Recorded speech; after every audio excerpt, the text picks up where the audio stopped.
y hay salidas. Y dentro del propio sistema hay una cantidad de procesos mediante los cuales se logran estos resultados.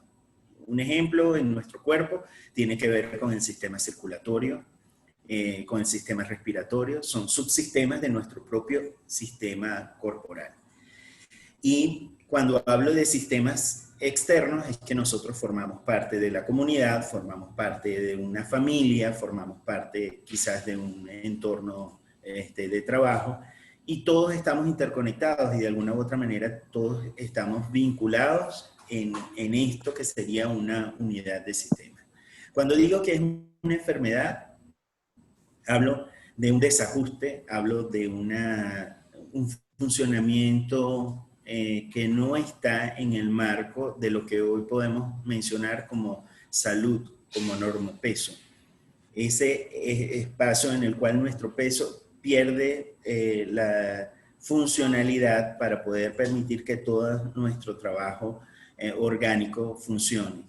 Y se generan estos desbalances, se generan estas situaciones de alteración que finalmente conllevan a otras consecuencias en nuestro propio sistema. Es una enfermedad que tiene que ver con la sociedad, que abarca aspectos psicosociales, porque evidentemente interactuamos con otros componentes de nuestra comunidad, de nuestro entorno laboral, porque comunicacionalmente nos están conectando con mensajes y con información que nos van diciendo constantemente si estamos bien, si somos aprobados, si formamos parte de esa comunidad o si por el contrario terminamos siendo excluidos. Y tiene que ver con la forma como vemos al mundo, en dónde interactuamos. Yo comentaba antes con Breskin que hay sociedades en las cuales el sobrepeso, la obesidad, no solamente es permitida, sino que es altamente valorada.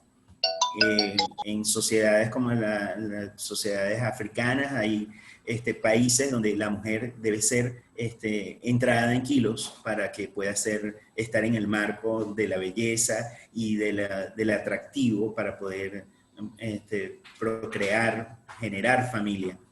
Un jugador de sumo, un luchador de sumo en Japón no puede ser delgado. En este caso ya él tiene otra connotación, otra demanda. Entonces ahí se justifica desde otra perspectiva el hecho de que una persona sea obesa. Sin embargo, a pesar de que en esos espacios esté completamente permitido, debemos reconocer que a nivel de salud, a nivel de funcionamiento, hay una alteración que genera otras consecuencias como la diabetes, que genera otras consecuencias como los problemas cardíacos, como situaciones que tienen que ver con el aparato circulatorio, con el aparato respiratorio, con la pérdida de funcionalidad de nuestro sistema digestivo, de nuestro corazón, que desde luego tiene una consecuencia negativa y ahí es donde se convierte precisamente en una enfermedad. Entonces, definiendo la obesidad es precisamente un desbalance, una enfermedad que tiene consecuencias y que al mismo tiempo tiene conexiones con muchísimos otros entornos en donde nosotros nos desarrollamos. Qué bien, Franz, la verdad que bien completo.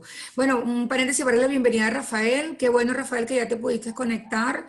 Y bueno, estábamos iniciando con definir un poco qué se entendía por sobrepeso o obesidad, dependiendo de lo que ustedes, de su conocimiento que ustedes los definen.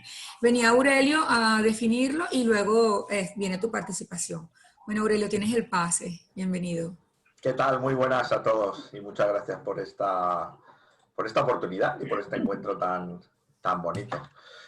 Bueno, a mí me apetece ser muy práctico y muy directo y claro, una cosa es el sobrepeso y otra cosa es la obesidad. Si vamos a un aspecto técnico, está internacionalmente aceptado que según el índice de masa corporal, que es una relación, es un cálculo muy sencillo que podéis entrar casi a cualquier sitio en internet y calcularlo. Yo lo suelo mirar en la página de la Sociedad Española de Obesidad, pero hay muchísimos lugares donde lo podéis ver. Podéis calcular vuestro índice de masa corporal, que no es más que un cálculo sencillo que establece una relación entre la altura y el peso de la persona. No es que sea sumamente preciso, pero ya vamos a tener una referencia muy práctica de la que partir, ¿no? cuando hacemos este cálculo, que repito, lo podéis hacer en muchísimas páginas de internet, pues se considera, os saldrá un numerito que es el índice de masa corporal, y si ese índice de masa corporal está por encima de 30, se va a considerar la persona obesa o dentro de los márgenes de la obesidad, y si está por debajo de 30 ese índice de masa corporal, bueno, ya se considerará o sobrepeso o un peso normal en función de lo que realmente, de los kilos que pese esa persona y de la altura que tenga. A efectos prácticos y por resumir mucho y ser muy concreto, la obesidad va a ser una definición particular mía, pero creo que se puede comprender muy bien, no es una definición muy técnica, es cuando nuestro peso empieza a generarnos o cuando la cantidad de masa corporal o lo que pesamos realmente empieza a generarnos problemas de salud. Podemos decir, o problemas de salud, problemas de movilidad, podemos decir que a partir de ahí, en una definición muy, bueno, muy personal, pero que a partir de ahí creo que es una muy buena forma de entender para cualquier persona lo que puede ser obesidad. Cuando tu peso te está ocasionando problemas de salud, incluidos problemas de movilidad, pues puedes empezar a pensar que tal vez estés o hayas entrado ya en lo que se denomina obesidad. Otra forma muy sencilla de verla es mediante lo que he explicado, ese índice de masa corporal. Respecto a los orígenes, las influencias y todo esto, como vamos a ir avanzando poco a poco, yo casi que prefiero dejarlo aquí, quedarnos con estos dos puntos, el índice de masa corporal y cuando tu peso ya empieza a ocasionarte problemas de salud o de movilidad. Yo soy muy partidario o tengo muy claro que uno de los factores más influyentes es el factor emocional, pero vamos a ir entrando poquito a poquito. Prefiero dejar aquí esta introducción. Ok. Bueno, gracias, Aurelio. Bueno, Rafa, entonces, cuéntanos tú, ¿qué es para ti la obesidad? Voy, que estoy aquí acomodando el volumen un poquito. Buenos días a Dame un segundo. todos, todas, y en esta gran oportunidad de compartir. Francer, encantado. Aurelio, qué bueno que estamos compartiendo. Te he seguido toda la vida. Y Sí, nuestra nos amiga conocemos de hace Breskin, que mucho. hemos trabajado, sí, nuestra amiga Breskin, que he trabajado con ella aquí en Venezuela mucho y ahora pues compartiendo esta nueva etapa de su vida. Y a todas las que están aquí presentes, que veo algunas amigas por allí, pues bienvenidas, y a las que no son amigas, pues más amadas todavía por estar entre nosotros. El tema de la obesidad, en términos de definición, de conceptualizarlo, tiene un amplio espectro de definiciones dadas por todo el mundo, dadas por todo Dios, como dicen nuestros amigos españoles. Un poco pensando, ¿verdad?, en la obesidad per se, y lo que las personas que lo sufren, porque en mi casa han habido obesos, es como dice un poco Aurelio, cuando te ocasiona ciertos impedimentos para poder hacer tus funciones normales de la vida, ya entonces tienes que pensar en que hay una acumulación de grasa o hay una acumulación de exceso de tejidos, ¿verdad?, que te obstaculizan el normal desenvolvimiento de tu vida. Cuando hablamos de tejidos, tenemos que haber escuchado antes a Francer cuando nos dice que un deportista de sumo tiene que tener esa condición porque ellos, en su práctica, esa es una de las variantes que ellos examinan. En líneas generales, la obesidad se consuma en el momento, desde el punto de vista médico, en el momento en que la cantidad de calorías que tú consumes y la calidad de calorías y la cantidad de calorías que tú gastas no están en proporción, están en desequilibrio.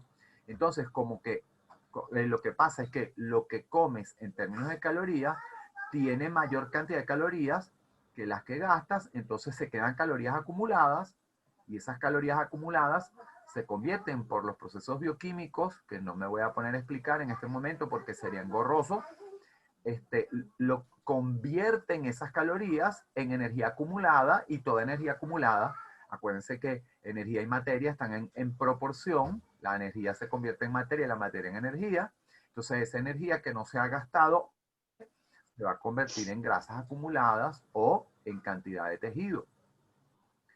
El tema es mucho más complejo de lo que pensamos, porque pareciera que, bueno, hablar de obesidad es como que tan chévere y tan facilito. No, la Organización Mundial de la Salud refleja en sus últimos informes 2006 y 2010, 2015, el de 2020 todavía no ha salido, que aproximadamente 650 millones de personas existen en términos de obesidad en el mundo.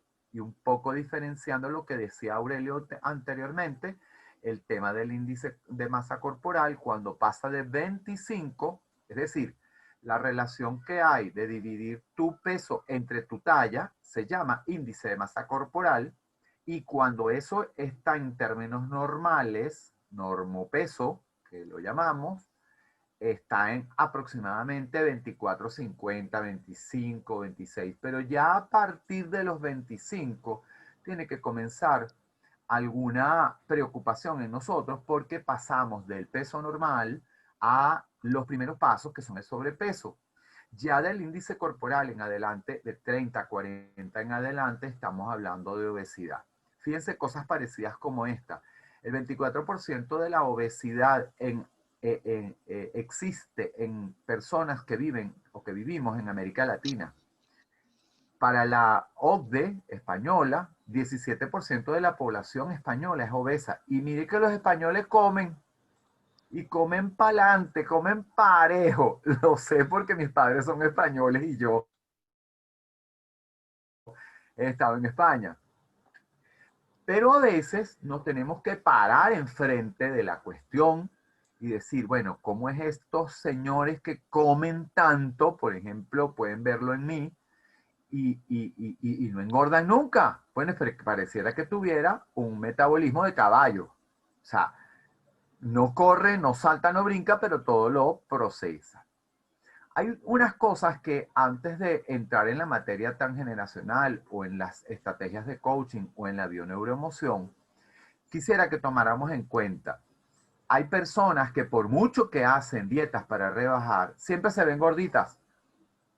Hay personas que por mucho que hemos hecho por engordar, como en mi caso, siempre nos vemos flacos. Y eso tiene que ver con que los organismos, cuando nacemos con 3 tipos de osamenta. La osamenta pequeña, la osamenta mediana y la osamenta grande. Yo puedo mandarles a hacer en este momento un ejercicio, lo voy a ver si lo podemos ver aquí. Si yo, al tomar estos 2 huesos de mi muñeca y al tomar el dedo índice y el pulgar alrededor de la muñeca, puedo apretar de esta manera, ¿lo ven? Entonces soy de osamenta pequeña. Fíjense que el dedo grande está aplastando al pequeño. Pero si cuando aprieto queda así, entonces soy de osamenta mediana. Y si queda, o sea, si yo los puedo pegar, osamenta mediana. Pero si no los puedo pegar, mi osamenta es grande.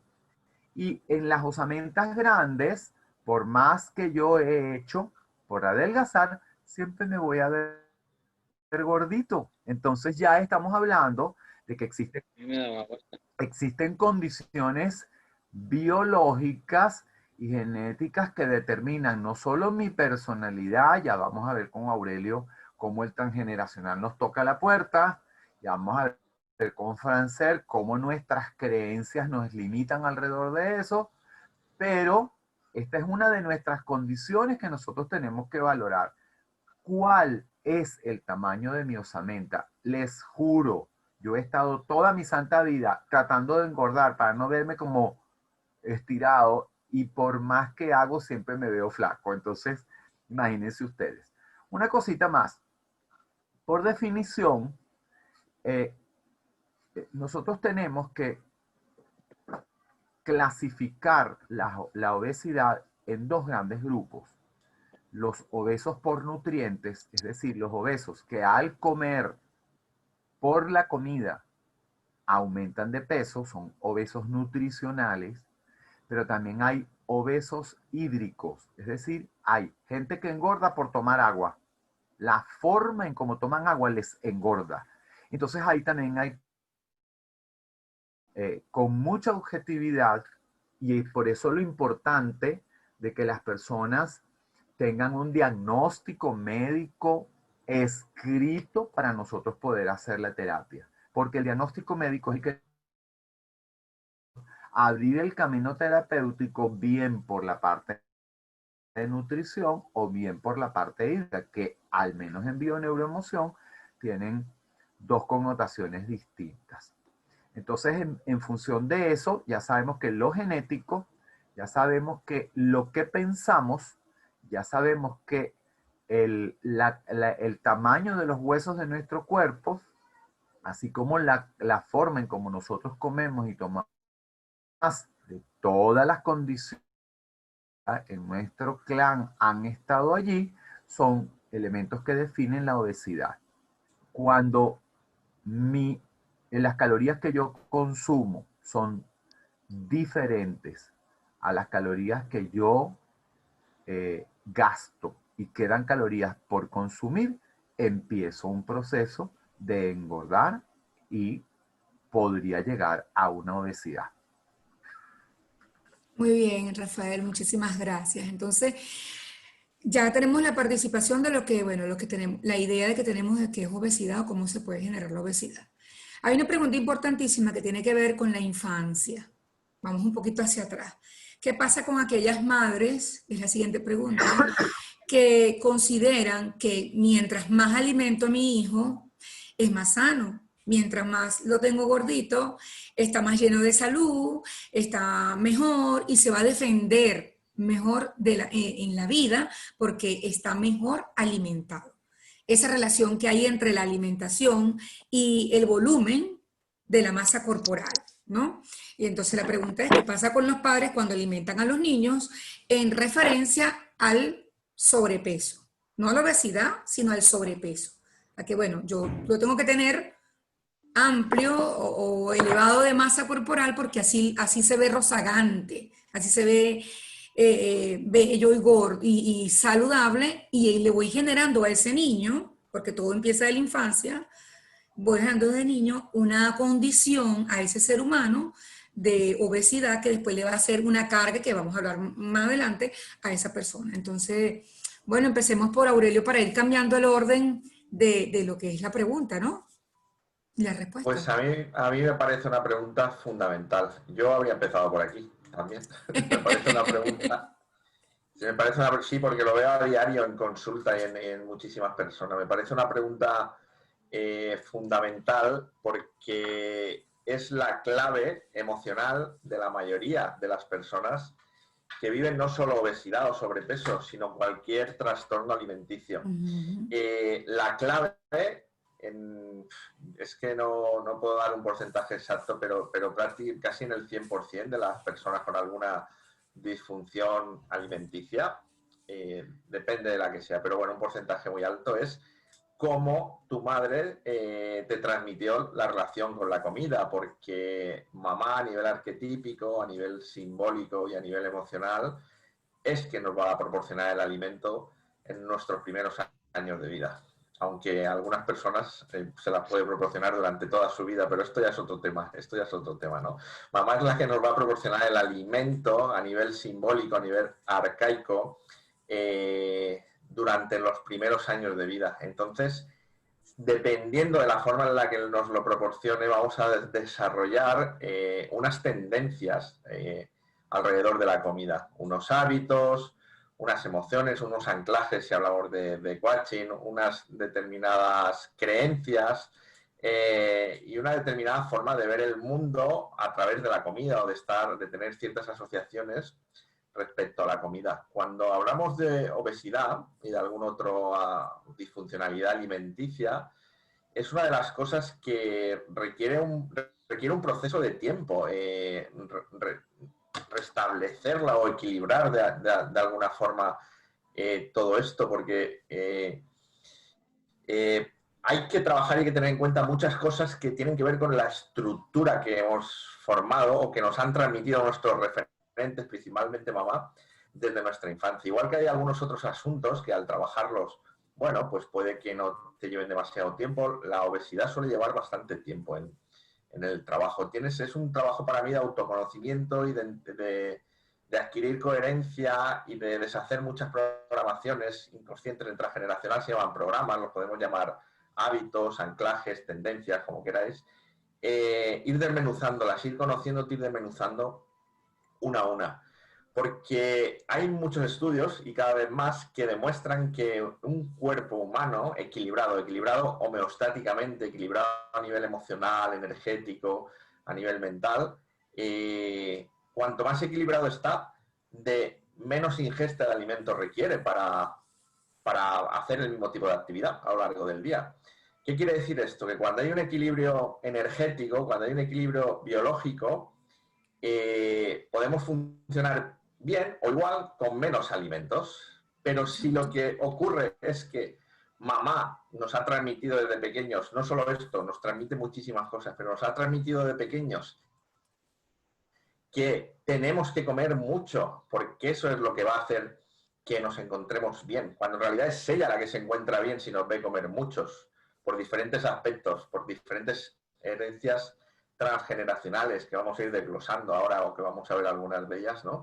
Pero en realidad, mamá se siente feliz si tú comes más de lo normal porque está muy interiorizado, muy normalizado en la sociedad que un niño sano es un niño que come mucho.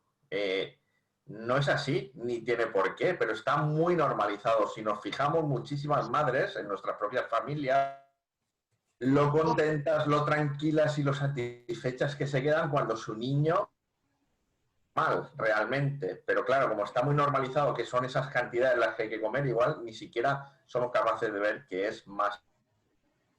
Esto va a influir el resto de nuestra vida, a muchos niveles, pero básicamente tú eres un niño o una niña y ves que si comes muchísimo, mamá es feliz.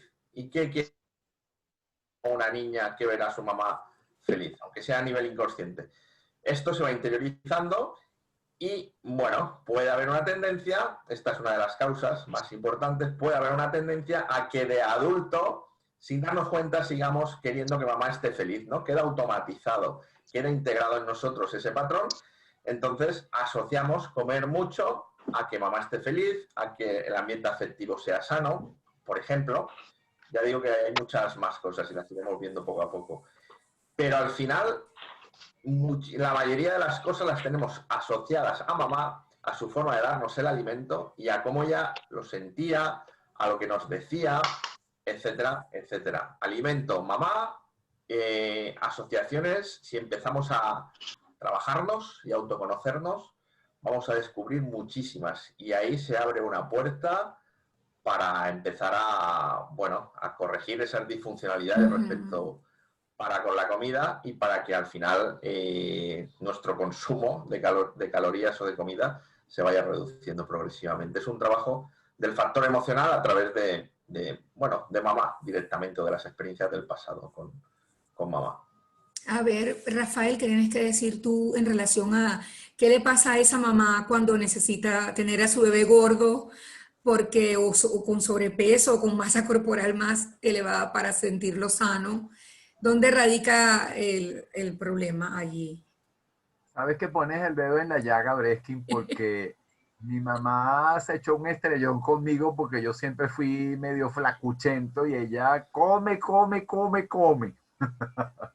Yo me voy a ubicar después de la explicación de Aurelio un poquito más atrás, es decir, me voy a ubicar antes de yo ser gestionado en el útero de mi mamá, porque muchas carencias de mamá anteriores al yo estar engendrado como un huevo cigoto después de que mi papá y mi mamá tuvieron relaciones, porque allí comienza el proyecto sentido.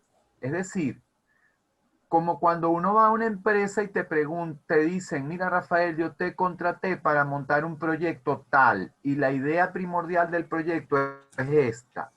Entonces, esa idea primordial de proyecto que fuimos cuando íbamos a nacer se gesta 6 meses antes, de acuerdo con Salomon Selam y Fletcher, 6 meses antes de yo estar dentro del vientre de mi mamá, Y ese periodo, más todo lo que es el embarazo de mi mamá, marcan una etapa súper importante también después, hasta los 8 años, marcan una etapa muy importante de lo que es mi vida, porque de alguna manera las emociones, las rabias, las preocupaciones, los ascos, las alegrías también de mamá, van quedando impresas como la impronta de un carro, van quedando impresas en mí y marcan después mi desarrollo y mi personalidad.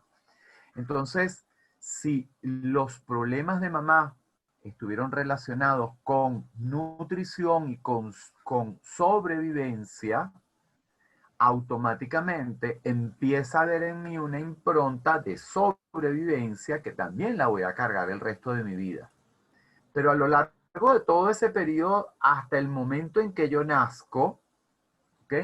Recordemos que hay una práctica médica que en el momento de nacer nos separan de nuestra mamá y nos meten por allá en un cuarto que llaman, no, ¿cómo se llama? Donde están las incubadoras y los bebés, y nos separan de nuestra mamá a veces hasta 2 o 3 días, práctica que ha dejado de existir en los últimos tiempos porque los mismos médicos se han dado cuenta que por cada, escuchen bien lo que voy a decir, por cada día separado de mi mamá en ese momento de nacer, yo no tengo teta, y como no tengo teta, no tengo comida, pero tampoco tengo agua, así como tampoco tengo a mamá simbólica que me da su cobijo y amor ahora que estoy afuera. ¿Qué sucede al cuerpo de un bebé? Cada día que paso separado de mi mamá es un siglo de separación porque el inconsciente no tiene tiempo, no sabe de tiempo. Entonces, ¿qué sucede? Que empieza a haber un problema hídrico porque me voy deshidratando porque no encuentro teta de dónde comer y de dónde tener agua. Y esa deshidratación a lo largo de la vida la voy compensando con tragar y tragar y tragar más agua, y eso me engorda porque al tragar más agua de la que mi cuerpo procesa, obviamente hay agua que se queda dentro de mí, entonces hablamos de un obeso hídrico. Entonces, si esto lo sumamos a que entonces mamá nos quiere ver rozagantes y preciosos porque esos son los famosos bebés Herbert, entonces empieza el otro problema porque es posible que mamá no haya sido amada como correspondía cuando era niña, y entonces ella no sabe ni puede dar lo que no tiene, lo que no sabe, lo que no ha percibido, y en consecuencia, también para nosotros, ya veremos cómo Aurelio nos da una explicación transgeneracional de eso, simbólicamente nosotros no tenemos el amor, ni sabemos ni aprendemos cómo amarnos a nosotros mismos, y en consecuencia empezamos a engordar porque nos han vendido la idea y la falsa creencia de que cuanto más comes, más amado eres. Y empieza el gran tema de el padecimiento de la sobrevivencia, porque padezco de sobrevivencia cuando muero, pero también cuando por exceso me sobrealimento. Y esa cantidad de sobrealimento que ha dado mi mamá sobre mí implica que mi mamá no tenía otra forma de amarme sino esa. Y esto lo digo porque no es válido que después de esta conferencia juzguemos a nuestras madres. Y vamos a decirlo como lo dicen en constelaciones. Ellas solo sabían hacer eso que sabían hacer. Por Dios, qué bueno que estamos aquí, porque nuestras madres nos trajeron hasta este momento y honramos su vida, y las que no las tenemos también las honramos. Pero así como nosotros padres también nos hemos cometido errores con nuestros hijos, también ellas han podido cometer algunos errores de ese tipo. Sobrealimentarnos no era igual a amarnos. La fórmula fue equivocada y ahora es responsabilidad nuestra no seguir repitiendo la fórmula. Entonces, nuestro proyecto sentido, lo que el 80% de las cosas que mamá vivió 6 meses antes o durante nuestro embarazo, más la cantidad de creencias inyectadas donde gordura es hermosura, como decía mi mamá, o gordura es amor, implica un impacto fortísimo que hoy se ha traducido en obesidad. Más allá de eso, en la próxima conversa que tengamos en este espacio, vamos a ver cómo la bioneuroemoción intenta asomar ciertas condiciones que ha traído como consecuencia esta manera de proceder de nuestras madres desde todos los ancestros habidos y por haber. Ok, Francia, ahora gracias, Rafael, de verdad. También me toca alguna llaga a mí, esa interpretación tuya. Ok, Francia, ¿cómo lo miras tú a esa madre que necesita poner gordito a su bebé? Sí, yo quisiera sumar solamente un poco a lo que vienen planteando Aurelio y Rafael, con lo cual estoy completamente de acuerdo. Y esta incorporación, esta mirada mía tiene que ver un poco con también entender lo que hay en la situación de mamá. Cuando la mujer es madre, el hombre es padre, en muchas ocasiones requiere, necesita la aprobación de su responsabilidad. Es decir, que ante el mundo lo vea que lo está haciendo bien. Entonces, fíjense lo que esto trae como consecuencia. Si necesitan aprobación del mundo, si necesitan aprobación del entorno, si necesitan aprobación de sus propios padres, viene primero lo que decía Rafael, cómo lo vivió mamá y de qué manera ella trabajó su aprobación. Y posteriormente, cómo lo trabajo yo en el mundo para que a mí me acepten, me aprueben y me valoren en mi rol de padre o de madre. En este sentido, ella lucha por lograr mostrar algo que envíe un mensaje y ese mensaje es: yo lo estoy haciendo bien. Mi niño no está pasando trabajo, no está pasando necesidad, no está enfermo, no dejó de ser saludable desde el momento en el que a mí me tocó apoyar en su proceso de crecimiento, criar. Y fíjense consecuencias como por ejemplo el tema del abandono de la lactancia materna en los primeros meses de vida.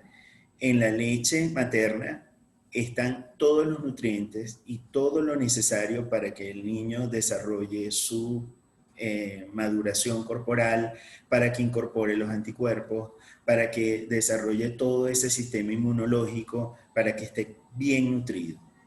Pero hay la sensación de que no se está alimentando bien, de que no está comiendo lo suficiente, y antes de que eso ocurra, yo prefiero darle un tetero, un biberón, alimentarlo con otras cosas y voy sustituyendo la lactancia materna. Porque lo que quiero es mostrar al mundo que yo lo estoy haciendo bien y el cuerpo del niño, el que esté cachetón, esté gordito, le va a decir al mundo que yo lo estoy haciendo bien y no está basado en el balance que realmente debe tener para que haya un desarrollo completo del bebé. Entonces quizás ahí la primera invitación a quienes son madres es precisamente evaluar, conocer acerca del proceso de lactancia materna y entender que ahí está la primera base para que el niño realmente sea saludable y que no es tanto el juicio externo el que va a determinar si el niño está bien, si está alimentado de forma balanceada, sino lo que realmente yo le estoy aportando desde el punto de vista de lo que la naturaleza me dotó, como es el tema de la posibilidad de lactar al bebé. Y por otro lado, la invitación es para los que estamos fuera del entorno. Yo creo que cuando empezamos a hacer juicios, de acuerdo a cómo vemos el mundo, cada uno de nosotros es un observador distinto, pero empezamos a decir qué niño tan gordito, qué niño está saludable. Lo importante no es como nosotros lo veamos, lo importante es que el niño realmente esté. Entonces, creo que podemos ayudar mucho, no solamente a los niños, sino incluso a la sociedad entera, si reducimos los juicios y la exteriorización de nuestro enfoque hacia las personas, porque no sabemos ni siquiera cuál es el grado de sensibilidad que puede tener el otro ante una apreciación mía como que gorda estás, que flaca estás, que gordo estás, que flaco estás. Entonces, por ahí arrancaría esa primera recomendación. Bueno, esto me pareció realmente importante porque nosotros, los seres humanos, nos formamos desde nuestra infancia y es como que si todo se desarrolla de 0 a 6 años, ¿no? Lo que decía Aurelio, lo que percibimos de nuestros padres, de nuestra sociedad, lo que vamos recibiendo desde muy pequeño va a formar nuestra personalidad, lo que vamos a hacer, las decisiones que vamos a tomar y todo eso. Por eso toqué el punto que es importantísimo de nuestros padres, ¿no? En este caso, nuestras madres. Pero se ha visto el caso también de que el bebé se cría solo con el padre o con la abuela y pasa lo mismo. Pero ahora vamos a materia bien importante que tiene que ver con lo que somos y el conocimiento que tenemos. Y voy a empezar por lo transgeneracional. Y la pregunta es, ¿tendrá que ver nuestros antepasados o lo transgeneracional en esta condición actual que es el sobrepeso, la obesidad, la obesidad realmente se diferencia del sobrepeso, que afecta a esta población mundial, afecta generalmente al 70% de la población? O sea, ¿qué tiene que ver, o si tiene que ver o no, lo transgeneracional en esta condición? Lo digo condición porque no estoy señalando, delimitando ya si es una enfermedad o no, sino voy a ponerlo como una condición y tú, Aurelio, nos dirás ahora, desde tu punto de vista ya del conocimiento transgeneracional, ¿qué tiene que ver? ¿Cómo lo ve? Bueno, ¿cuál creéis que es la respuesta? Yo creo que estamos todos de acuerdo en que hay una gran influencia transgeneracional y al final la relación que estamos o lo que estamos viviendo nosotros de alguna forma ya se ha vivido en el pasado familiar. Siempre hay un reflejo transgeneracional. Yo lo tengo clarísimo porque al principio puedes creerlo más o menos o darte más o menos cuenta, pero cuando ya llevas años dedicándote a la materia, pues siempre hay un reflejo transgeneracional. Habéis nombrado muchos temas, me encanta, me está haciendo ya reflexionar mucho todo lo que estáis comentando. Y bueno, hay muchas cosas de las que hablar, pero quiero destacar algo, luego hablaremos más de esto, que al final lo habéis nombrado, creo que todo lo estamos haciendo por amor, realmente. Y esta es la clave, ¿no? Esta es la clave. Cuando mamá está buscando aprobación, valoración a través de su hijo, o aceptación, o tranquilidad, o salud, lo está haciendo por amor y estoy totalmente de acuerdo con lo que habéis dicho, Rafael y Francer. Es cierto que lo hace lo mejor que sabe y con el mayor amor del mundo, desde ese amor. Claro, estoy totalmente de acuerdo también porque es que es así. Yo lo veo igual, que mamá, cuando busca esta aprobación del mundo, busca saber si lo estoy haciendo bien, realmente si tiras un poco del hilo es para qué quiero yo esa aprobación del mundo. Y es para sentir que el mundo me ama, nada. Volvemos al amor. Volvemos al amor otra vez. Entonces, al final, y ya entro en esa parte transgeneracional, me apetecía hacer esta reflexión. Al final, lo hacemos todo por amor. Lo último que vamos a encontrar si tiramos del hilo hacia nuestro interior es ese amor. ¿Puede haber una influencia transgeneracional? Claro, de hecho la hay. ¿Y a qué está asociada?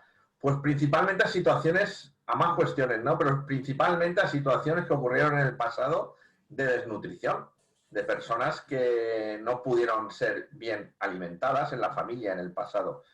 Hay más factores que influyen, pero es que esto es clave en el factor transgeneracional y nos lo vamos a encontrar siempre. Sí, nuestros abuelos, en muchos países, en España tenemos hace 2, 3 generaciones, bueno, 3, 4 ya, porque va pasando el tiempo, una por guerra, ¿no? En muchos países y a nivel mundial, pues ha ocurrido en muchas zonas del mundo que no hace demasiadas décadas, pues hubo una por guerra, hubo un periodo posterior a una época de guerra y son épocas en las que siempre, pues la mayoría de las personas han pasado hambre, han pasado calamidades, han podido comer poco, a lo mejor comían una vez al día si podían, y comían pocos alimentos, también poca variedad de alimentos.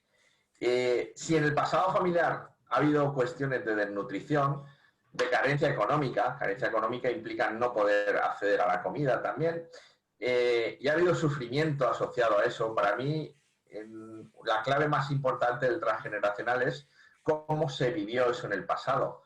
Está claro que la mayoría de las familias lo van a vivir mal, una situación de desnutrición. Pero bueno, hay de todo. Y hay familias y hay personas que dicen, bueno, lo sobrellevamos, tiramos hacia adelante, ¿no? Y a lo mejor no se sufrió demasiado. Pero la mayoría de las personas sufren y han sufrido en el pasado ante una situación de desnutrición, de carencia económica y de no poder alimentarse bien. Si esto ha ocurrido en el pasado y está asociado al sufrimiento, queda de alguna forma anclado o memorizado en nuestro subconsciente, que es importante que eso no se vuelva a repetir. Porque si se vuelve a repetir esta situación de desnutrición o esta situación de carencia o de falta de comida, vamos a sufrir mucho. Esto queda anclado. De todas formas, para todo el mundo es muy lógico y está muy claro que si no comes lo vas a pasar mal, ¿no?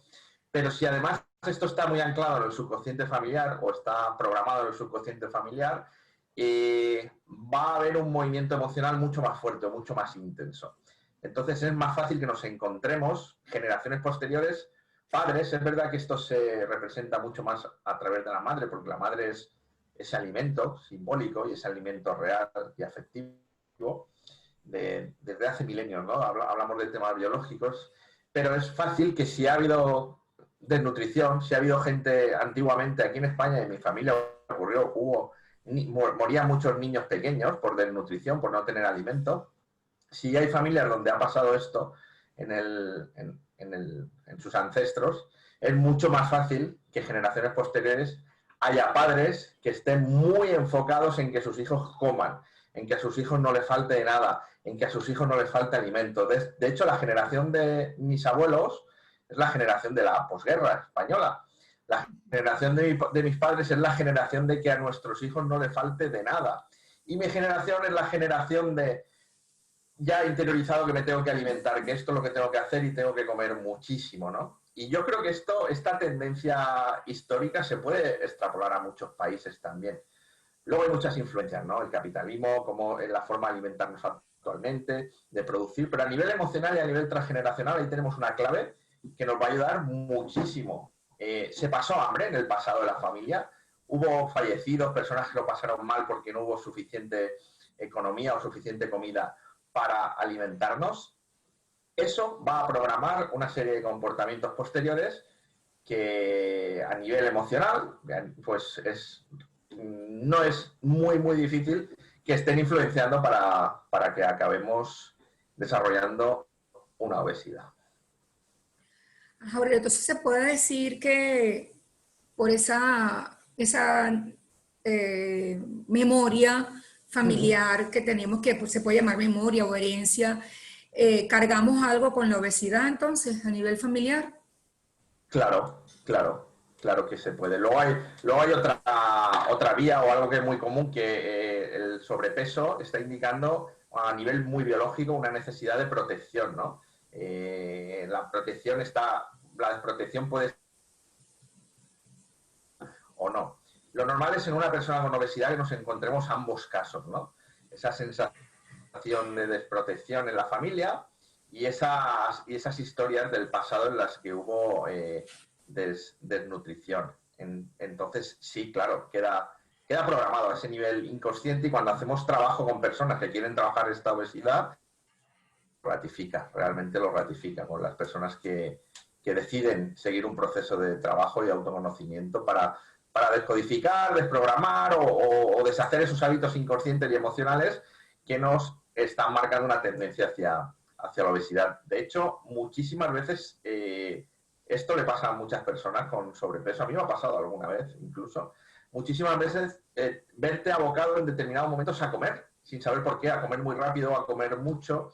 Se están activando anclajes inconscientes que tienen que ver mucho con esta temática, con la temática de come porque es muy importante que comas, es muy importante que comas mucho, porque en el pasado familiar ocurrieron cuestiones o ocurrieron dramas importantes asociados a personas que no pudieron nutrirse, que no pudieron comer o que pasaron hambre. Exacto, entonces sería la mirada que tomaría la persona que de repente va a tu consulta y dice, bueno, quiero saber a nivel de mis antepasados, de lo transgeneracional, cómo Porque, ok, sabemos ya la base del problema y por Claro. dónde viene, pero ¿cómo lo soluciono? ¿Cómo hago para estar en un estado de salud que realmente sea congruente mi cuerpo, mi estabilidad emocional, mi peso con lo que quiero ser, ¿no? A nivel emocional o a nivel inconsciente, lo que nos incita a comer, hay personas que les incita a comer dulce, hay personas que les incita a comer salado, hay personas que les incita a comer muchísimo de cualquier comida. Lo que nos incita a comer es la programación inconsciente, que si la tiramos mucho del hilo, si la queremos clasificar de una forma muy sencilla para que se entienda, estamos hablando de las emociones asociadas. Realmente antes de cada comportamiento, a veces segundos antes, a veces un tiempo mayor, lo que hay es una activación de una emoción. Porque cuando una persona llega a desarrollar una obesidad porque come demasiado o porque come de forma impulsiva, se está activando una emoción. Se está activando una emoción. Si nos paramos a observarlo, lo que se está activando es una emoción que ya la tenemos asociado, que ya hemos asociado desde hace mucho tiempo, que al comer la vamos a calmar, ¿no? La vamos a calmar. Entonces, para mí la forma de trabajarla, de hecho es como yo la trabajo siempre, es utilizando diferentes herramientas de acceso al inconsciente para ver qué emoción está ahí activándose, que es una emoción reprimida, que está sosteniendo un programa o un hábito, y que es una emoción que digamos, que habita en ti de alguna forma, está anclada, está memorizada y se activa una y otra vez. Para tomar contacto con esa emoción y desprogramarla, quitarla, diluirla, deshacerla. Es mi forma de trabajar.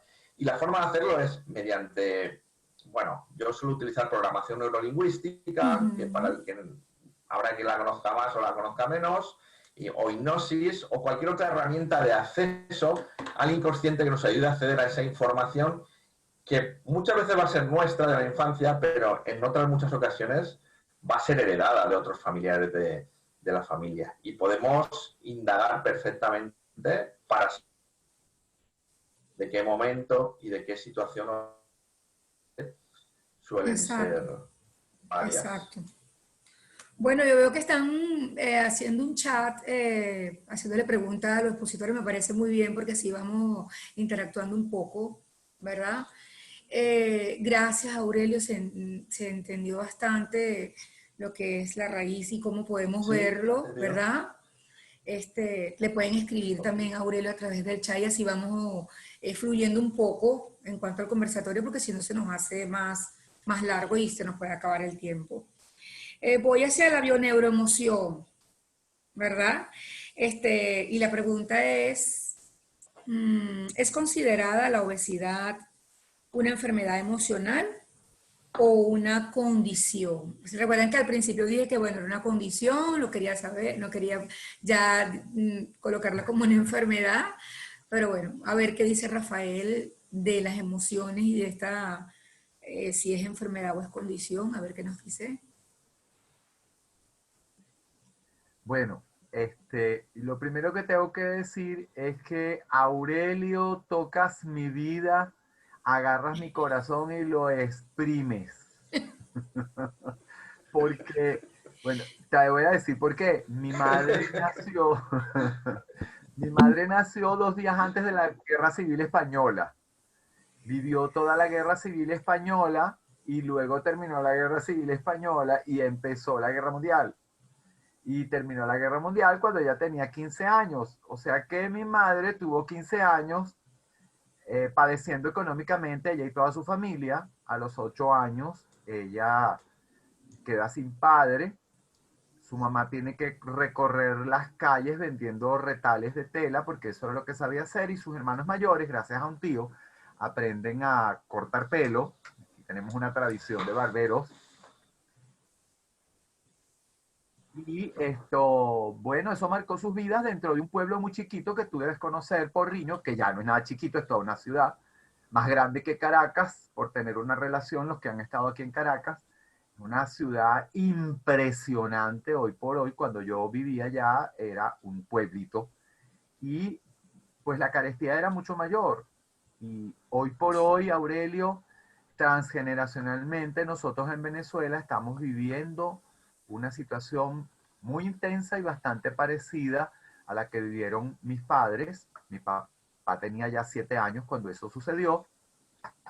Y por supuesto, aunque no tenemos bombas ni tenemos bombarderos, pero vivimos una situación difícil con los temas de la alimentación porque cada vez se pone más rudo y sobre todo porque el salario mínimo venezolano alcanza apenas 0,93 dólares mensuales, que es prácticamente nada, porque un kilo de harina de maíz, de trigo, está costando aproximadamente $1.05. Entonces, ¿con qué come la población que tiene un sueldo mínimo de 0,93?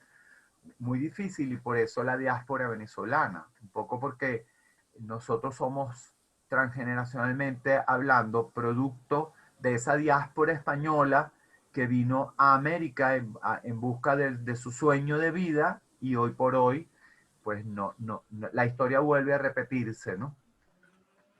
Pero la esperanza es muy grande, la esperanza es muy grande, y así como mi madre comía los sarmientos de las matas de uva con los huevos que encontraba en las veredas de los viñedos y los aglomeraba ella como niña que se encargó de su casa a los 8 años y hacía unas tortillas de eso para que todos sus hermanos comieran los fines de semana. Hoy también aquí en Venezuela, los que hemos vivido eso, sabemos que vivimos un día a la vez, pero con la esperanza de caminar hacia adelante. Porque si no, el bienestar es infinitamente imposible de alcanzar, porque tu mente se torna un mare nostrum de pensamientos negativos. Si esos pensamientos negativos nos atrapan, indiscutiblemente que vamos a estar en una posición de desventaja, porque o vamos a morir de desnutrición o vamos a engordar muchísimo por saciar eso que en bioneuroemoción sabemos que es sobrevivencia. Y ya partiendo de este momento, cuando Hammer clasifica las emociones en 4 grandes grupos: sobrevivencia, protección, estima y movilidad, nosotros tenemos la obesidad entre sobrevivencia y movilidad, como decía anteriormente Aurelio. Y entonces tiene toda esa, dijéramos, la máquina que mueve ¿cómo se llama? La batidora que mueve el caldo de la torta, que son nuestras creencias, porque las vamos acumulando alrededor de toda nuestra vida, hace con eso estragos importantísimos. Para la bioneuroemoción es importante hacerse la pregunta: ¿para qué estoy tan gordo? No por qué, porque cuando yo implico la pregunta ¿por qué?, estoy justificando. Mi papá decía muy sabiamente, con toda y su poca preparación: no te justifiques, porque el que se justifica demasiado es porque algo esconde. Entonces hay que jugar un poco con esta idea, porque ya después del proyecto Sentido, ya después de haber pasado esa edad en la que nosotros fuimos procreados bajo un ambiente en que las emociones de mamá en un 80% marcaban la pauta de nuestra vida, más allá de eso, ya se hace la obesidad un poco más responsabilidad de nosotros. Y cuando hablo de responsabilidad, no estoy buscando la manera de que nos culpemos a nosotros mismos, sino que esa obesidad puede tener 2 fronteras muy grandes. O me protejo engordando, me protejo de algo que no reconozco que es, no sé, entonces por eso genero esa gran cantidad de masa. O por el contrario, en la otra esquina del polo, genero una masa tan grande porque siento que la gente no me reconoce y no me ve. Y entonces, o soy muy grande porque no me ven y creo yo que no me ven, o engordo por protegerme. Cualquiera de los 2 extremos es infinitamente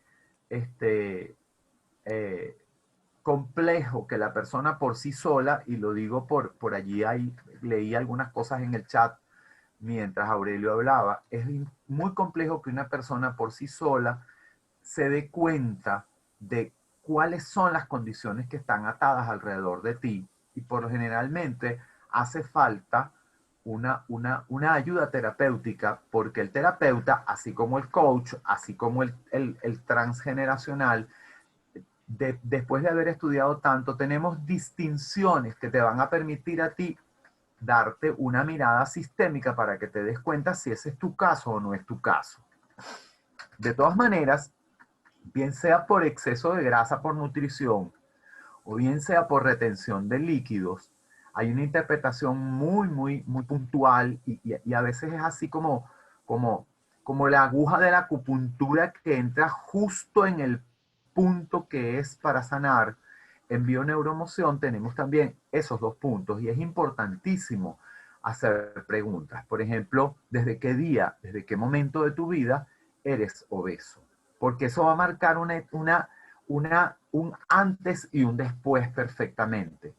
Porque determinar qué pasaba en tu vida en ese momento que te diste cuenta que eres obeso implica ir hacia tu inconsciente. Es una de las metodologías que tiene la bioneuromoción, el viaje al inconsciente, como una forma de poder establecer dónde está la emoción atrapada que dice Hammer, porque esa emoción atrapada que fue vivida en soledad, que fue vivida dramáticamente, que fue vivida en silencio, en el tiempo se convirtió en una condición o una enfermedad llamada obesidad. Y hacer el camino al revés es llegar a la emoción que hablaba Aurelio, que puede ser una emoción que estuvo atrás en nuestros antepasados porque pasaron hambre, porque tuvieron necesidades económicas y que hoy yo estoy haciendo lealtad a ellos, comiendo todo lo que ellos no comieron, tragando todo el agua que ellos no pudieron tragar porque las condiciones eran muy complejas.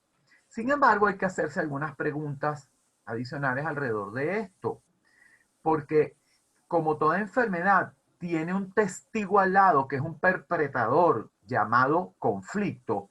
Hay un conflicto que lo programó, bien sea en nuestro clan, bien sea en el transgeneracional, o realmente hoy, o simbólicamente hoy, que sería un conflicto desencadenante. Entonces, yo tengo que hacerme unas preguntas. No me siento visto. Yo soy el que no me siente, no siento que me ven. Porque oigan esto, no es que los demás no me ven, yo soy el que no siente que me ven. Soy insignificante ante los demás. Y entonces hago la pregunta, de niño, ¿quién te hizo insignificante y quién te ignoraba? O la pregunta también puede ser, ¿cargo con responsabilidades familiares? Mi papá se va de mi casa cuando yo tengo 18 años. Pero entonces él me dice a mí cuando se va, hijo, yo me voy, no soporto más esta familia, pero ahora tú quedas a cargo de la familia. Entonces el hijo deja de ser hijo para convertirse en padre responsable y en esposo. Eso es un salto, eso es un barullo, eso es un desorden transgeneracional que implica que sobre mí está cayendo el peso de una familia y yo tengo que engordar para poder aguantar todo este peso. O también podemos preguntar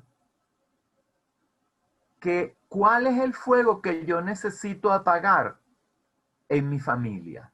Y engordo para poderlo apagar. Y entonces trago agua como bombero, como cisterna de bombero para poder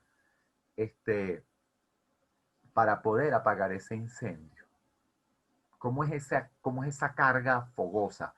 ¿Cómo son la cantidad de pleitos, decires, incriminaciones que han habido entre papá y mamá y que hoy se han traducido en un continuo aprendizaje de pleitos entre hermanos y ahora pleitos entre esos hermanos y sus esposas, que yo tengo que apagar estos fuegos alimentándome de agua? Y una última pregunta. Soy tan gordo, me he hecho tan gordo que es la única forma de que yo amortigüe golpes. Yo me he cubierto de una gran cantidad de tejido adiposo de agua porque voy a funcionar como si fuera un saco de boxeo, ¿ok? Porque cuando lo golpean el saco de boxeo no te aporrea las manos porque hay un amortiguar allí. ¿Qué amortiguas? ¿Qué tipo de violencia se dieron en tu familia que necesitaste engordar para amortiguarlas? Fíjense la simbología que hay detrás de todo eso. Y por eso Aurelio decía lo complejo que puede suceder o que puede ser el tratamiento terapéutico con una persona obesa, porque no es unifactorial, es plurifactorial, porque es transgeneracional, es real y simbólicamente probable que las tres cosas estén juntas. Para la gente de bioneuroemoción y también para la gente de transgeneracional o también la gente de constelaciones, es una suerte bendita que solo se dé una de las tres. Pero realmente no se dan ninguna de no se dan una de las tres, se dan las tres. Entonces es multifactorial. Vengo haciendo carga de problemas de cómo me veo, responsabilidades por demás, necesito apagar fuegos o amortiguar golpes. Desde por allá mi familia, luego conmigo aquí en la actualidad, y eso hace que yo me proyecte como una persona cuyo bienestar emocional desde el inconsciente no se ha comprendido. Y entonces la persona lo que hace, como no sabe de dónde viene, adelgaza, se ve hermosa, chévere, pero cuando ya está, ya lo logré y lo suelta, reincide. Y en la reincidencia vuelve a presentarse otra vez el problema. Con esto quiero hacer una pregunta. ¿Cuál es el caso de ustedes? No lo sé. No lo puedo saber. La entrevista, las horas que tenemos que conversar terapeuta y cliente, sentados, el discurso que tú saques, las creencias que tú saques en tu discurso, más todas las terapias que podemos hacer para deslindar la emoción atrapada y luego entregar recursos con PNL o con coaching o con hipnosis, son las que van a determinar el camino de sanación y de bienestar. Pongo un ejemplo que no tiene nada que ver con obesidad. Cuando yo comencé la formación de bioneuroemoción hace 10 años, yo era totalmente estreñido, mes y medio sin ir al baño. Imagínense usted el problema. Y de repente hice bioneuroemoción y me di cuenta que el gran problema que yo tenía era que yo no era reconocido por mi mamá. Imagínate tú todo lo que ocasionó. Después que hice la terapia y hasta el día de hoy, tengo 10 años que voy por mi propio pie naturalmente con mi biología y ya no he sufrido más nunca de estreñimiento. Pero me tocó hacer una larga trayectoria de casi un año de terapia para poder deslindar ese minúsculo problema llamado, ¿cómo se llama? Estreñimiento. Lo mismo debe suceder con obesidad, porque es una condición biológica, una condición donde el conflicto biológico está asociado al tema de la sobrevivencia, y los temas de sobrevivencia son los más complejos de resolver porque tienen las tres condiciones. Son reales, son simbólicos y son transgeneracionales.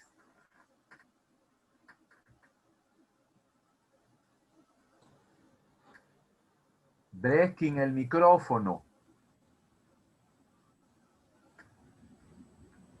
Te decía que muchísimas gracias, es que lo quité y no me di cuenta.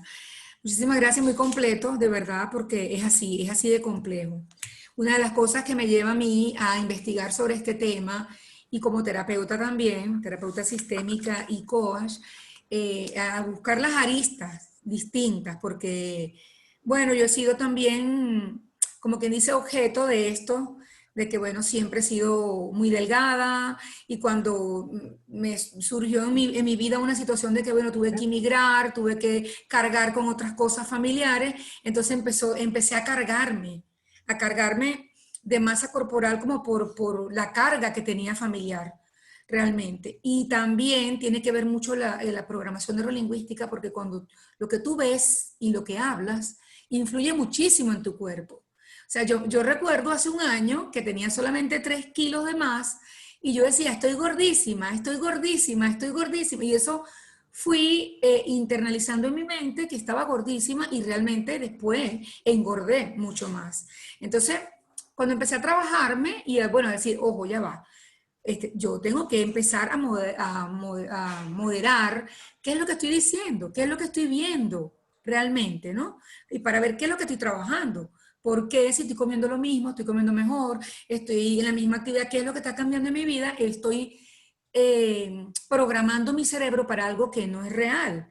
Y entonces empecé a investigar y bueno, y además con todos los estudios anteriores pues, que he hecho, yo dije, bueno, realmente vale la pena hacer esto y ayudar sobre todo a mucha gente que vive toda su vida con una dieta o con un régimen y no logran llegar a su estado real, porque tienen como una lucha entre lo que cargan inconscientemente y lo que no pueden hacer.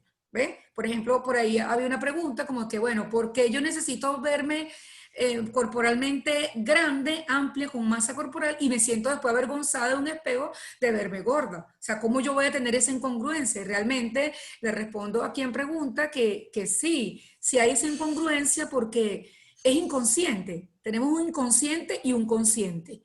El inconsciente que actúa desde atrás, ¿verdad? De lo que no sabemos, y el consciente es el que hace vernos en el espejo, es el que hace cuando sentimos, cuando nos tocamos y cuando hablamos. Esa es la incongruencia que debemos sacar cuando vamos a una terapia, cuando nos hacemos conscientes de las cosas. Entonces, bueno, sin quitar más espacio ahora, tenemos aquí el coach personal y ontológico también, y bueno, el formador, que es Francer Goenaga. Ahora él nos va a decir qué sucede cuando una persona llega a su consulta o la está trabajando en terapia y es considerada obesa, ¿verdad? Como una enfermedad o como una terapia, o como una condición, perdón.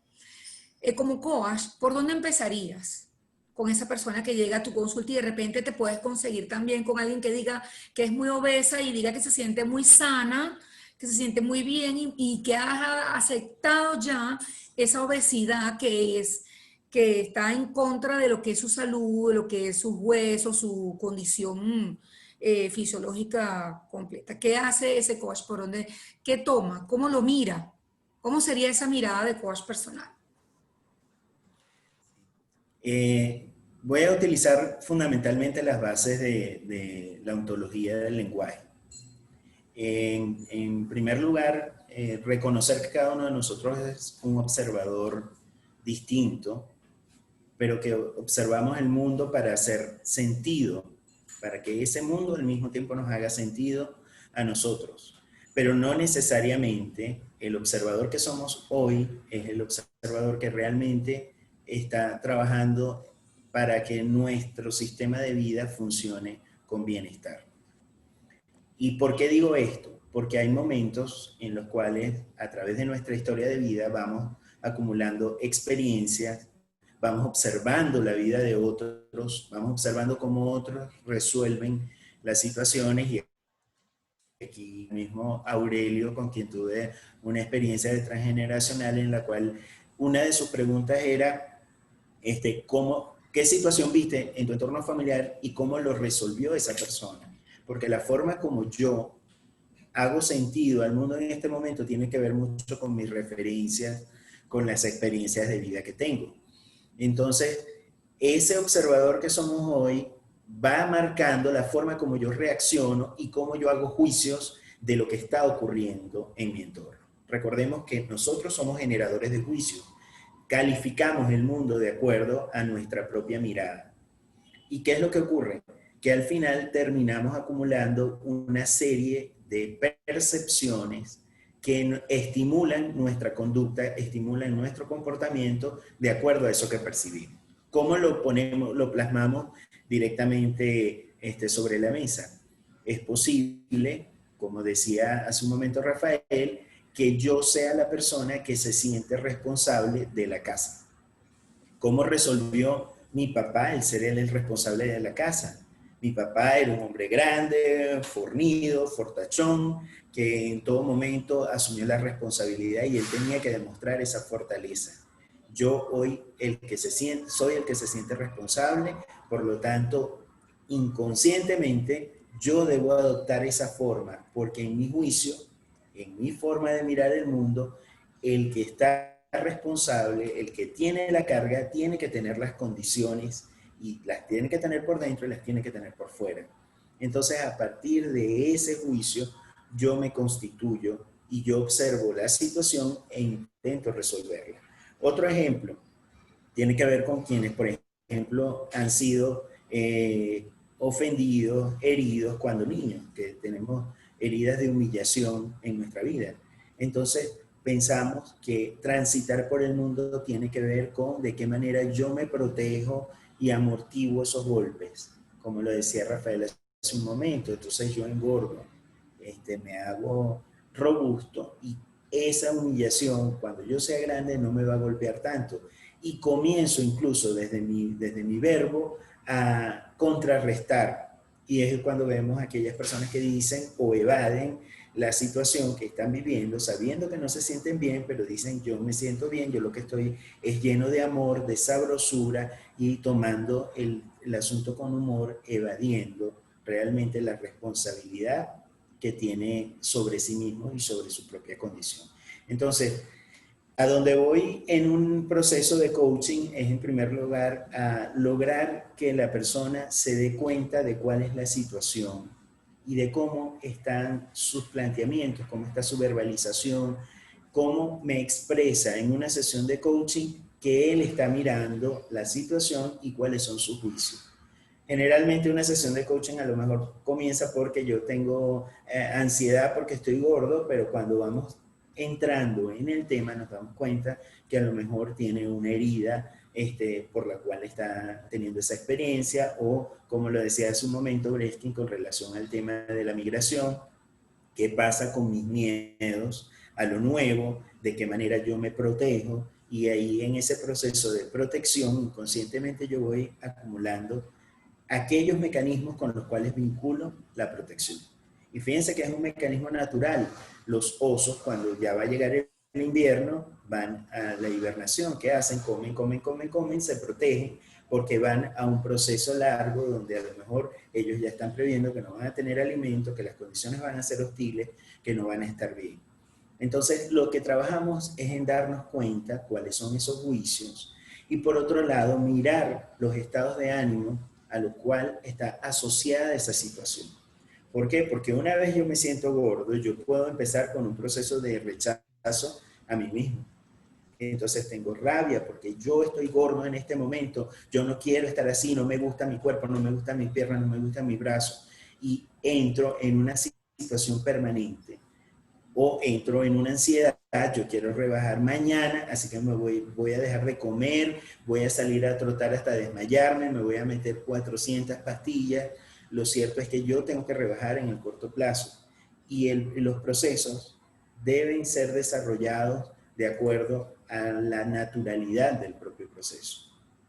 Si yo evidentemente quiero bajar de peso, yo debo notar dónde están las condiciones que me llevaron a comer al sedentarismo, a seleccionar un cierto tipo de alimentos, porque recordemos que el chocolate, y eso es un mensaje que nos dan diariamente, el chocolate te sube las endorfinas y te alegra, entonces yo voy a comer todo el chocolate cada vez que yo me sienta triste. Y empiezo en ese círculo vicioso, me siento triste porque no me siento bien, porque estoy fuera del seno del hogar, lo que sea, me como 200 chocolates y yo de esa manera me voy a sentir mejor y lo que estoy es retroalimentando el proceso del sobrepeso. Y lo estoy haciendo en función de decisiones que están en mi juicio, en mi programación y en mi estado de ánimo.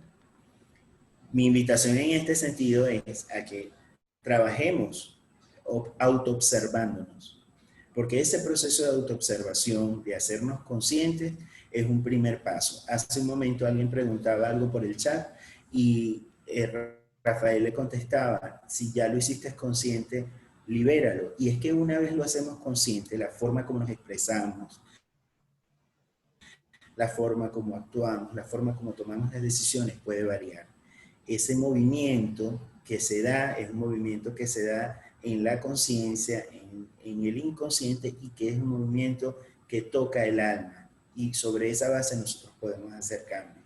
Entonces, un proceso de coaching nos lleva por ahí, nos lleva a potenciar la autoobservación, a darnos cuenta, que nos caigan las lochas, como decimos nosotros en Venezuela, y a iniciar procesos de cambio, a hacerlo distinto, que haya un aprendizaje transformacional a partir de ese momento. Excelente, excelente. Bueno, yo he tenido esa pregunta que era en relación a qué vamos a hacer ahora, ¿no? Una vez que tenemos toda una serie de contenido de dónde proviene, qué podemos hacer, o lo estamos mirando, puede ser por familia, puede ser porque estoy cargando algo, es porque estoy dando muchísimo amor y necesito darle más comida porque es más amor. En fin, tenemos ya un montón de contenidos en cuanto a por qué soy obesa, o por qué tengo sobrepeso, por qué tiendo a engordar, o también porque tengo que tener el sacrificio siempre de comer lo que no quiero comer, y porque no puedo ser libre y comer todo lo que me gusta y asumir que estoy gorda, ¿no? O porque no puedo ser libre de comer todo lo que me gusta y realmente tener el cuerpo que está estereotipado, ¿verdad?, en la sociedad. O sea, porque también es un estereotipo, no solamente la salud, sino el estereotipo, que si no estoy delgada, si no estoy bien bella en cuerpo, entonces no soy aceptada o tengo ciertos complejos.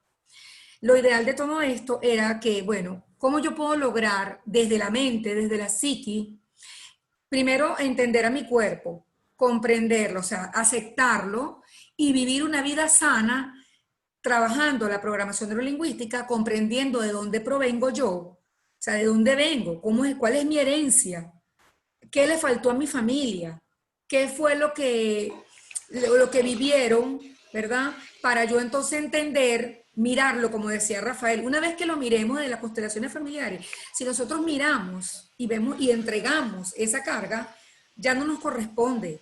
Definitivamente hacemos el trabajo, hacemos el movimiento, y entonces decidimos conscientemente, ya apartando el inconsciente, que podemos vivir una vida sana sin esas restricciones y sin esos traumas de que, bueno, tengo que hacer una dieta, tengo que hacer un régimen, tengo que vivir sacrificadamente. La idea es vivir felices en bienestar y positivamente, ¿no? Y bueno, y además estar conforme con nuestro cuerpo, no solamente vernos en el espejo y decir, bueno, ¿por qué estoy tan gorda y por qué no puedo adelgazar y por qué no puedo estar siempre así? Yo les voy a contar algo que, bueno, cada uno de nosotros, de los ponentes que estamos aquí, que estamos ofreciéndole a todos ustedes estas cápsulas de conocimiento, yo les voy a contar que, bueno, yo vengo de una familia igual, que todos mis tíos y mi mamá, todos son obesos, y han sido obesos siempre. Y yo desde pequeña, que he sido muy delgada, incluso con problemas alimenticios, porque no me gustaba la comida. O sea, yo no quería comer y tenía problemas alimenticios. Yo decía, bueno, cuando tuve ya conciencia, yo decía, ¿por qué todos son gordos? ¿Por qué todos son obesos? E incluso llegué a crear fobia de que no quería que mi mamá fuera gorda, ni mi hermana, ni mi hermano, ni mis tías, porque todos son gordos, porque claro, ya estaba como estereotipada de que, bueno, sí, aquellos son bonitos porque son delgados y estos son gorditos, ¿y por qué? ¿No? Y desde los 16, 17 años empezó mi investigación de, bueno, a nivel familiar, a nivel transgeneracional.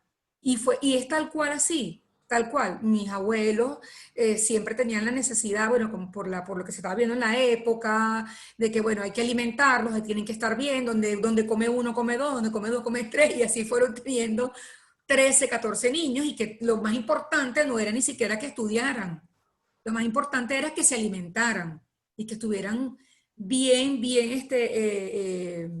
que tuvieran sus 3 comidas y que estuvieran bien alimentados. Y eso se fue pasando de generación en generación, y así fueron criando mis tíos a mis primos, y mis primos a sus hijos. Solo que en una familia, a nivel de constelaciones familiares, en una familia siempre hay un bombillo rojo que es quien muestra el problema. Y no necesariamente es quien es leal a la familia, que es el gordito, es el quien no es leal. Es el quien dice, bueno, yo voy a mostrar este problema. Y en este caso fui yo, porque bueno, yo empecé a engordar, si se quiere, no sobrepeso, sino a tener unos kilos de más, pero como ya tenía esa cuestión mental, que no quería ser como el resto de la familia, no quería ser consecuente, pues fiel a eso, empecé como a investigar, bueno, ¿por qué? ¿De dónde proviene y por qué cargo con eso? Solo fue hasta que llegué a este país como inmigrante que dije, bueno, ¿y por qué ahora estoy engordando? Claro, sumado también a la ingesta alimentaria que empecé a agregar unas cosas que no estaban ya en mi país, ¿no? Y entonces dije, bueno, será esto, será aquello, pero también era el pensamiento. Todo depende de qué es lo que querramos ver. Todo depende de qué, a dónde querramos ir. O sea, un proyecto de vida, una meta, una emoción, porque la emoción de llegar hasta donde queremos llegar es la que nos hace llegar y lograr lo que queremos. Si no, no estamos emocionados y no damos el primer paso de que, bueno, soy obesa, ¿y a dónde quieres llegar? ¿Y por qué? Y como decía Rafael, ¿para qué eres obeso? Que estás cargando. Y cuando ya seamos conscientes lo que está en la inconsciencia, entonces viene el proceso de la alimentación. Y ya no sufres tanto en que si dices, bueno, hoy no me como un dulce porque lo engordo el triple, o hoy no tomo tanta agua porque igual me va a generar demasiada masa muscular, ya cambia la parte mental. Y la programación neurolingüística es súper importante para los procesos de obesidad, para todos los procesos, pero en este caso estamos hablando de la obesidad. La última pregunta era esta, pues, ¿qué vamos a hacer? O realmente lo que toca es tomar conciencia de cuál es nuestro problema, como decía Rafael, porque cada quien tiene un problema distinto, cada quien viene con su morralito, con su mochila, ¿verdad? Y entonces tomar conciencia de esa mochila que tenemos, cada uno de ustedes que están acá, y decir, bueno, mi problema es este, a lo mejor mi familia todos son flaquitos y yo soy gordo, dice alguien acá. Entonces, tomar conciencia de por qué tengo esta situación, mirarlo y empezar a trabajar la parte psíquica, la parte de programación lingüística, la parte de responder preguntas como tipo coach y llegar hasta donde queremos llegar realmente, porque la idea no era nada más informar, sino también dar herramientas para que logren su peso ideal, su condición de bienestar ideal, como dice la psicología positiva, de usar las herramientas y las fortalezas que tenemos todos para tener una vida en bienestar. Si alguien quiere aportar algo más, soy todo oído y bueno, creo que es bien completo lo que hemos dicho todos. ¿Puedo completar algo más? Ok, Rafa. Yo últimamente he trabajado con mi niño interior, he estado trabajando fuertemente allí con mis temas interiores. Me he dado cuenta que todos tenemos nuestro niño interior, que unos lo atendemos más que otros, que unos lo tenemos más herido que otros, pero que cuando tú te haces cargo nuevamente de tu niño interior, lo tomas en cuenta y en cada episodio de tu vida escuchas que él está allí también diciéndote cosas. Es posible que se empiecen a amortiguar un poco esas penas relacionadas con el abandono, relacionadas con papá y mamá, aún estando físicamente, no estuvieron para mí, es decir, el abandono psicológico, esas penas en las que yo puedo darme cuenta de que no me he amado a mí mismo porque no me lo enseñaron nunca y que ahora existe una necesidad de amarme para rescatarme. Y entonces es cuando tú, como terapeuta, te aplicas el cuento, como dicen los españoles. Merche Conangla, por ahí tiene un libro que se llama Aplícate el cuento con su esposo, que es excelente. Y en Aplícate el cuento,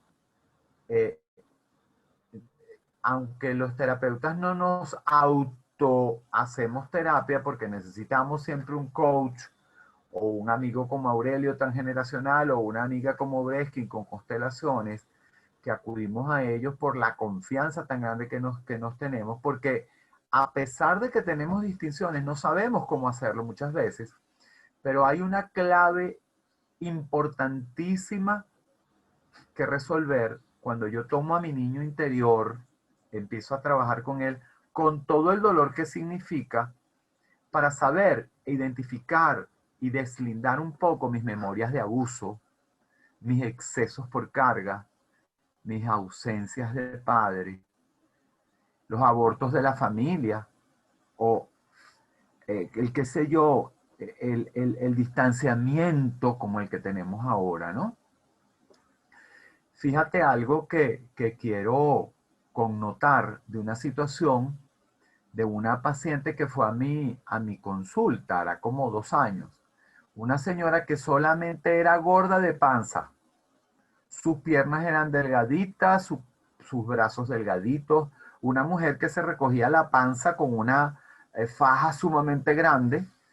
Y cuando ella refiere que se quita la faja, la barriga cae sobre sus genitales.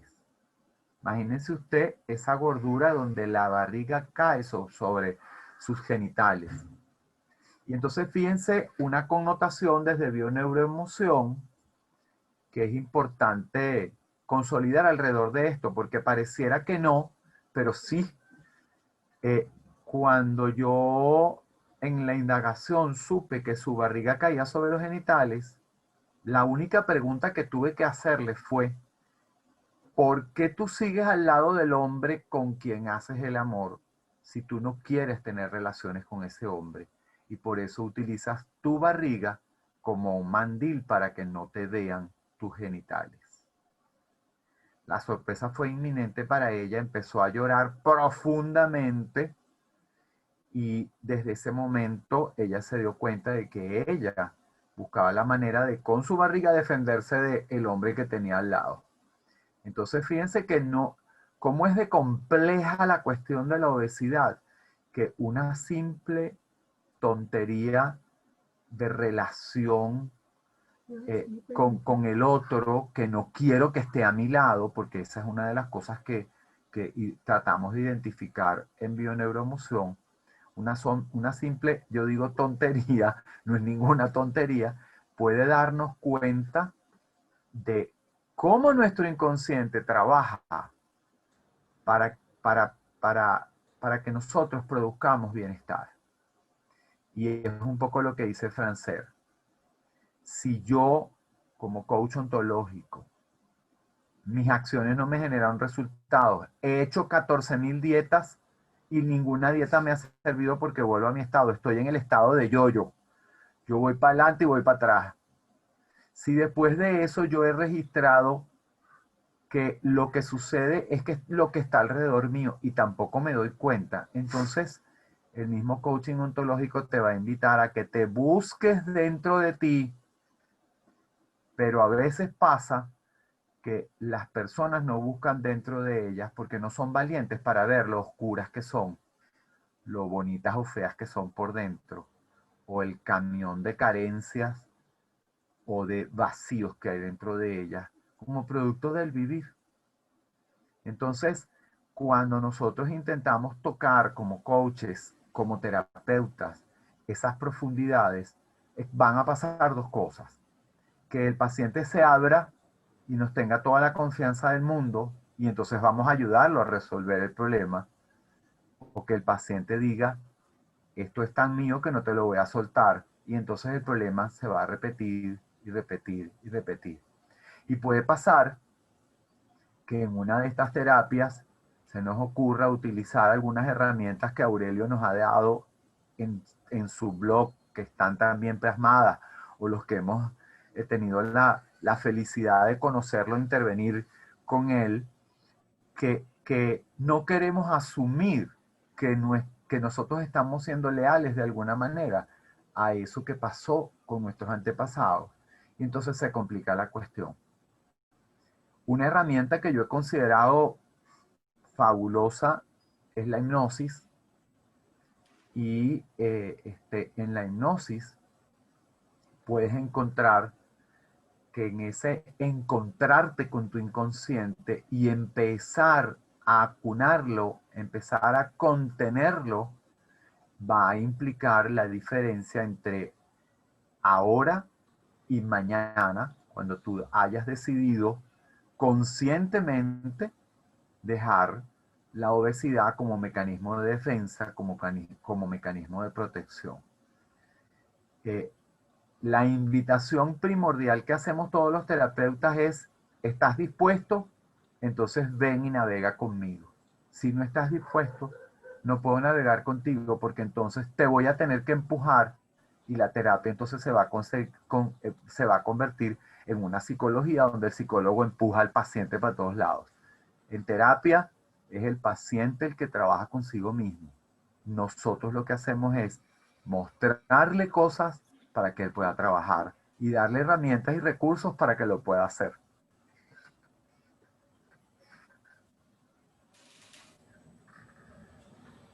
Micrófono. Sí. El micrófono. Ya lo vi. Ya lo vi. Gracias, Rafael. Bueno, y para ir culminando, Aurelio, si tienes algo que decir para cerrar. Sí, bueno, para dejar un mensaje práctico y esperanzador, es verdad que es una temática, los temas de sobrepeso, los temas de abundancia, los temas relacionales de pareja, son temáticas que, bueno, como acaba de decir Rafael, si quieres, los transformarás, pero por el camino te vas a encontrar cosas que no te gustan, que no son agradables y que pueden ser duras. Entonces, a veces se convierten en caminos de autoconocimiento, destacando esa autoobservación que es tan importante que decía Francés, caminos de autoconocimiento que pueden ser realmente, a veces, a mí me gusta expresar que a veces puede ser que sea un camino que no es para todo el mundo, porque te vas a encontrar con cosas que no estés dispuesto a asumir en ese momento de tu vida. Exacto. Pero quien esté dispuesto a ir a por todas, pues la obesidad o el tratamiento del autoconocimiento y de las emociones o de la terapia para la obesidad suele ser un camino pues que no es de los más cortos. Hay otros tratamientos que son más cortos. Pues bueno, es fácil que dure meses o que dure un año o que depende del ritmo de la persona y hacia dónde quiera caminar. Es cuestión de querer, de elegir quién te acompañe en ese proceso y de implicarte, porque requiere de valor y eso nosotros, los que estamos acompañando a personas, lo valoramos muchísimos. Pero bueno, siempre se pueden hacer algunas cosas que son un poco más prácticas y son las que voy a proponer ahora. Voy a proponer rápidamente 2 herramientas muy sencillas para empezar a tomar conciencia de qué se está moviendo internamente de nosotros a nivel emocional. Hay millones y millones de herramientas. Yo voy a proponer 2 y el que quiera que las ponga en práctica. Una de ellas es que probéis a saltaros una comida. El día que queráis, saltaros una comida, elegir cuál saltaros. Si la de la mañana, yo doy por hecho que la mayoría, las comidas fuertes son 3 al día. Mañana, mediodía o noche. Probar a saltaros una comida. Siempre con la conciencia de, ostras, si llega un momento que no puedo más, voy a comer. Y cuando pruebes a saltarte una comida, búscate un espacio de tranquilidad, ¿vale? Párate, prueba a saltarte esa comida y empieza a observarte. Lo primero que van a hacer son las emociones reprimidas que hay asociadas al comer, ¿vale? Puede aparecer tristeza, puede aparecer enfado, puede aparecer ansiedad. Esto, cuando lo veáis aparecer, es muy bueno, porque eso está en vuestro interior, en vuestro inconsciente. Si está asociado a, si no, ¿cómo voy a sentir esto? Cuando lo veáis aparecer, os puede llevar a muchos momentos de vuestra vida en los que habéis sentido lo mismo. Os tenéis que permitir dejaros sentir esa tristeza. Yo he hecho este ejercicio alguna vez y he acabado llorando literalmente. Y esto, a lo mejor para la parte lógica no tiene mucho sentido, pero la parte esa más emocional, más inconsciente, está diciendo, esas lágrimas están diciendo, por fin me estás liberando. Hay algo ahí reprimido, ¿vale? Y para mí es muy clave la emoción reprimida. Probar a saltaros una comida y observaros y anotar a ver qué sentís, qué pensáis, cómo os ponéis, cómo le respondéis al resto de personas, porque ahí van a salir muchas claves de por qué, por qué a veces coméis de más o por qué tenéis una mala relación con la comida.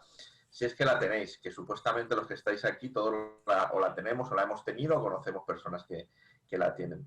Y otra clave muy importante que a mí me gusta mucho trabajar cuando trabajo en el tema del sobrepeso y de la comida, se salta una comida por cuánto tiempo, te la saltas, no la haces. Un día, solamente un día, no hace falta que estés un mes. Un día tú eliges desayuno, mediodía o cena y sáltatela. Y empieza a observar qué se mueve en ti. De hecho, lo normal es que si cierras los ojos y piensas, me voy a saltar la próxima comida, ya empiecen a moverse cosas en el cuerpo, como alguna ansiedad, como algún miedo, es lo normal, ¿eh? En todo el mundo. Y esto es muy bueno porque está permitiendo que accedas a esa parte inconsciente que te tiene bloqueada o bloqueado. Y la otra herramienta es una pregunta muy sencilla. ¿Cuántos kilos crees que tienes de más? Y aquí hago una pausa, porque tiene truco, es una herramienta muy sencilla. Cuando tú anotas aquellos kilos que crees que tienes de más, al inconsciente le alucinan los números, le encantan los números y está asociando números continuamente. Vamos a imaginar que alguien pone 16. Vamos a imaginar que alguien... ¿Cuántos kilos tiene de más o cuántos kilos quieres perder? Vamos a imaginar que alguien pone 7. Vamos a imaginar que alguien dice, ostras, pues yo con 3 kilos menos sería feliz, ¿vale? Fijaros bien en ese número porque nos está dando pistas. Nos está dando pistas para investigar conflictos. Nos está dando pistas para investigar conflictos. Yo esto lo utilizo mucho. Yo le pregunto a la persona, ¿con cuántos kilos menos te verías bien? Es una pregunta trampa y la persona me dice, con 7 u 8. El inconsciente te está diciendo qué te pasó con 7 u 8 años de edad, que todavía no has digerido, que de alguna forma se ha quedado bloqueado. Son dos truquillos, ¿vale? 2 truquillos. Para que nadie se agobie, esto es un proceso, es verdad que requiere de tiempo, hay que implicarse, pero por algún sitio hay que empezar. Y estos son 2 truquillos que si los aplicáis con autoobservación, os van a dar claves de vuestro momento actual. Así es que me parece bien cerrar con algo práctico, algo útil y algo que, bueno, que nos pueda ayudar un poco a todos. Y por mi parte, pues poco más. Ok, Francer, ¿y tú? Cuéntanos, ¿con qué cierras? Me sumo al planteamiento también de Aurelio de cosas prácticas. Quizás visto ahora desde la perspectiva del coaching, invitar a la audiencia a tener la valentía de hacerse conscientes, de mirarlo, a no evadir, a no justificar. Yo creo que para todos ya es claro que el tema de nuestra salud y nuestro bienestar sí tiene una conexión directa con nuestro peso.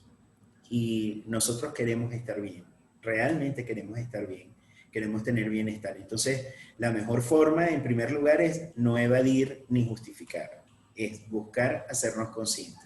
Ciertamente, como dice Rafael, hay que tener la valentía, hay que ir hacia adelante y a lo mejor nos vamos a encontrar con cosas que no quisiéramos vivir, pero por un momento pensemos si realmente vale la pena seguir en un camino de deterioro o si por el contrario empezamos un camino de conciencia y de transformación. Y ahí es donde está la primera invitación. Lo segundo tiene que ver con mi honra a los especialistas. Yo, aquí en la sala hay nutricionistas, gente que hace deporte, terapeutas, coach. Entonces, todos son manos, todos son conocimientos que pueden ayudar. Si sentimos en algún momento que necesitamos atender este asunto sistémico a través del apoyo de distintos enfoques, acudamos a ellos. Es una forma de vencer esa resistencia y ese miedo. Por el espacio que consideremos que conecta más con nuestra mirada, pero atrevámonos a buscar ayuda, a solicitar ese apoyo de los especialistas, porque yo creo que vale la pena dar los pasos. Y por último, decirles que yo creo que es muy importante creer que es posible, creer que es posible sanar, mejorar, vivir mejor.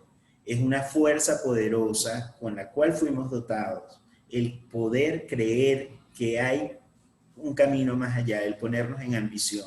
Entonces, vamos a colocarnos en ambición, aceptar que el pasado no lo podemos cambiar, el pasado ya quedó en el pasado, lo que ocurrió hace 10 minutos ya no lo vamos a poder cambiar, pero lo que puede ocurrir de aquí en adelante, a partir de este espacio de conversación, a partir de este espacio de reflexión, sí puede ser distinto y depende desde luego de nuestra voluntad y nuestro deseo de lograr estar mejor. Entonces, esa es mi invitación para todos. Gracias, Breskin. Para mí un honor realmente compartir con Aurelio, con Rafael y contigo. Y de verdad, muchísimas gracias a todos los que nos han acompañado y nos han escuchado. Bendiciones para todos. Bueno, entonces le doy igual las gracias a todos los que participaron, los que llegaron, los que se unieron. Está grabado el conversatorio de Zoom, lo vamos a publicar en las cuentas de YouTube para que el que entró tarde tenga la oportunidad de escucharlo completo. Y bueno, yo quiero cerrar con 2 herramientas de psicología positiva, porque bueno, yo trabajo también psicología positiva en mis programas de radio los lunes en Puro Sabor. Y bueno, quiero dejarles la herramienta de las fortalezas, perdón, de la persistencia y la valentía. Son 2 fortalezas buenísimas, que la valentía debe iniciar un proceso interno de bienestar y la persistencia de continuar con ese proceso. Me parece que es la mejor forma de iniciar una nueva vida, no solamente con la obesidad, sino con todo lo que queramos emprender en nuestro proceso de vida. Me despido con mucho amor, de verdad, y agradecimiento para los 3 y para todas las personas que aquí estuvieron. Y bueno, están los contactos de Aurelio, están los contactos de Rafael y de Frances para que cualquier pregunta y cualquier terapia o situación que quieran con ellos, bueno, los contacten. La distancia no evita que podamos compartir con ustedes y poderlos ayudar. Todo se puede a nivel de esta tecnología que tenemos hoy en día. Bueno, me despido con mucho cariño y espero que les haya gustado a todos. Un abrazo muy fuerte. Gracias a todos. Bye, gracias. Gracias, Gracias a todos y todas. Gracias, Francera, Aurelio, y a ti, Breskin, mi cariño de siempre, y que se repitan estas oportunidades. Y se van a repetir, claro. Si Aurelio nos Bendiciones para todos permite y y todos nos todas. permite, se van a repetir. Así es.